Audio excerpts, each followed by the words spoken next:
Have you ever stopped to think about your home not just as, a structure of wood and stone, but as something that's, well, almost alive, a system that's constantly interacting with the world around it, breathing and responding? Well, that's exactly the lens we're going to use today to look at the buildings all around us.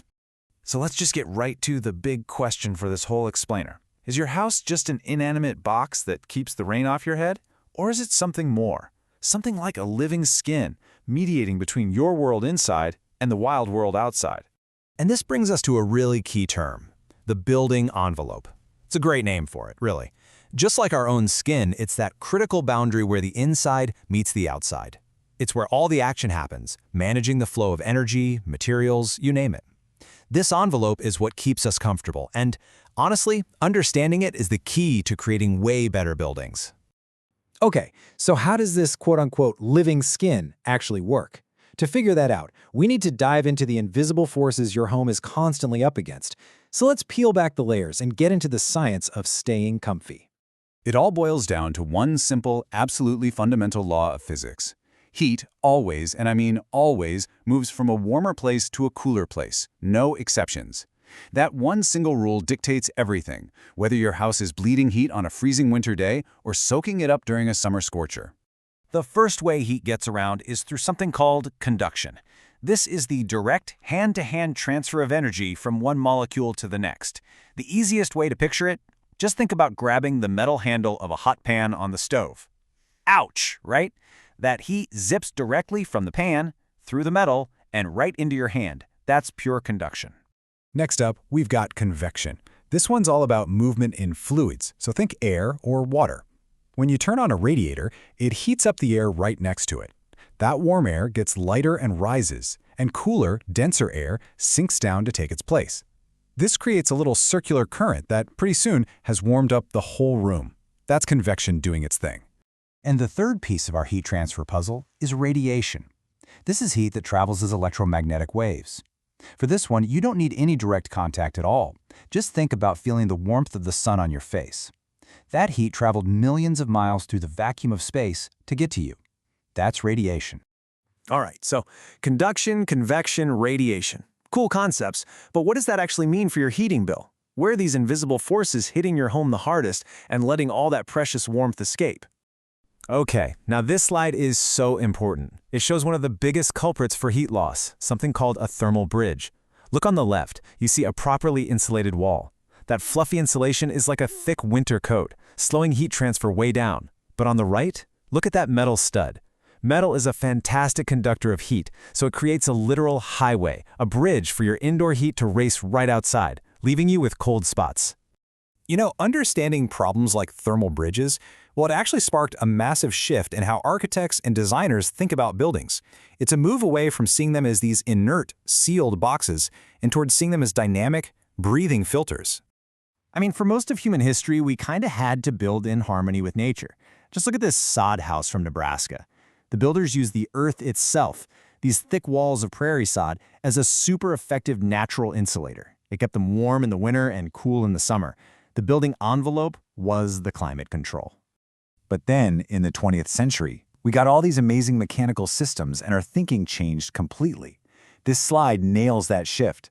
We started seeing buildings as sealed barriers, totally isolated from the outside. We just build a box and then pump it full of heated or cooled air from these energy-guzzling machines. But now, thankfully, the thinking has come full circle. We see the envelope as a dynamic filter, a smart, responsive boundary that actually works with the sun, wind, and water. So what does a dynamic filter actually look like in the real world? Well, it's all about giving the building and the people inside it options and control.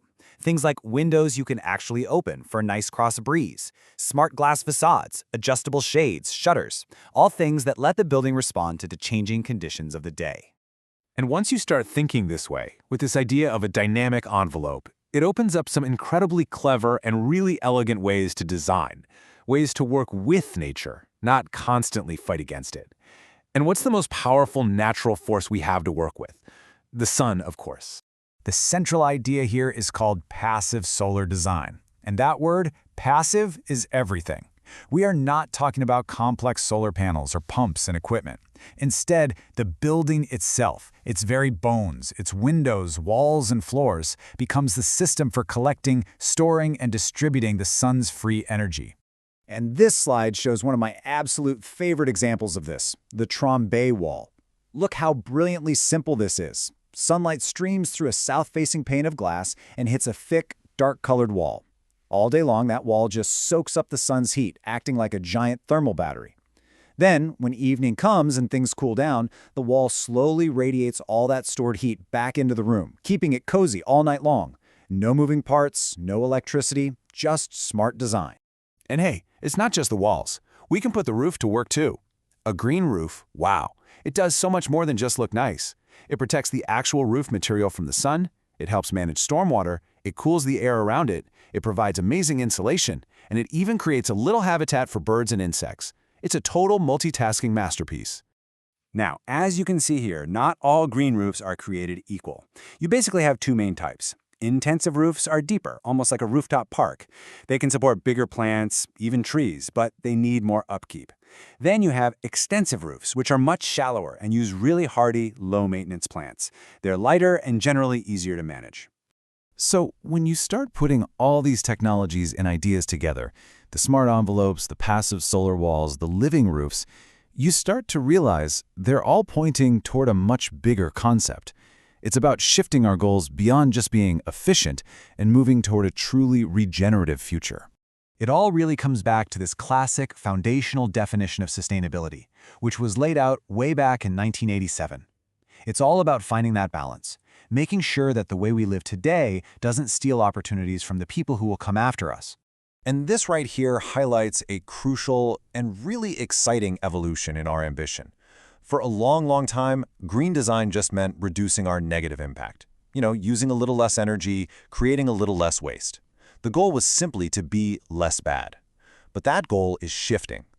The new ambition is to be actively good for the environment.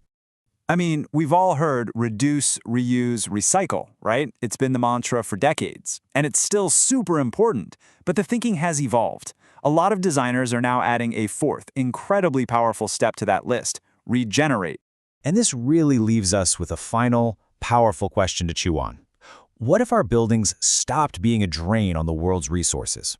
What if our homes and offices didn't just consume less, but actually gave back, producing more energy than they use, cleaning the air around them, and helping to restore the natural world? That is the promise of regenerative design.